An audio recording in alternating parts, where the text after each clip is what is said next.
பிரேமலதா விஜயகாந்த் மேடையில சொல்றாரு, ஸ்டாலின் ஐயா நல்லவர் தான், ஆனா பாலியல் வன்கொடுமை மட்டும்தான் உயர்ந்திருக்கு. பிரச்சாரத்தில் பேசிய பாஜக முன்னாள் மாநில தலைவர் அண்ணாமலை தேமுதிக பிரேமலதா விஜயகாந்த் பேசியதை சுட்டிக்காட்டியுள்ளார்.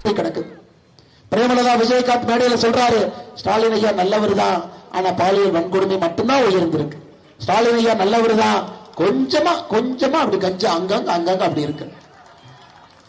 ஐயா ஒரு படத்துல விவேக் சொல்லுவார், எப்ப நீ ஆல்கஹால் குடிப்ப, தண்ணி குடிப்ப, எப்பெல்லாம் பீடி குடிக்கிறனோ அப்பெல்லாம் நான் தண்ணி அடிப்பேன், எப்பெல்லாம் பீடி குடிப்பேன், எப்பெல்லாம் நான் கஞ்சா சாப்பிடறனோ அப்பெல்லாம் பீடி குடிப்பேன்.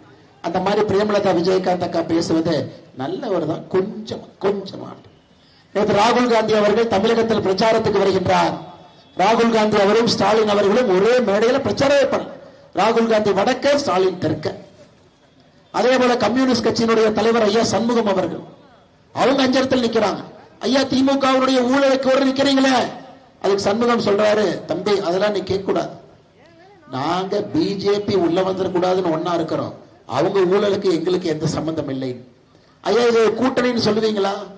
ஒரு கோயிலுக்கு வெளியே தேங்காய் உடைச்சிங்கன்னா ஒரு பீஸை பொறுக்கிறதுக்கு வர்ற மாதிரி தான் எனக்கு திராவிட முன்னேற்ற கழகத்தினுடைய கூட்டணி கட்சிகள் இருக்கின்றார்கள். நம்முடைய கூட்டணியை பொறுத்தவரை ஒரு மாற்றம் வர வேண்டும் என்பதற்காக அனைத்து இந்திய அண்ணா திராவிட முன்னேற்ற கழகம் தலைமையிலான தேசிய ஜனநாயக கூட்டணி நின்று கொண்டிருக்கின்றோம்.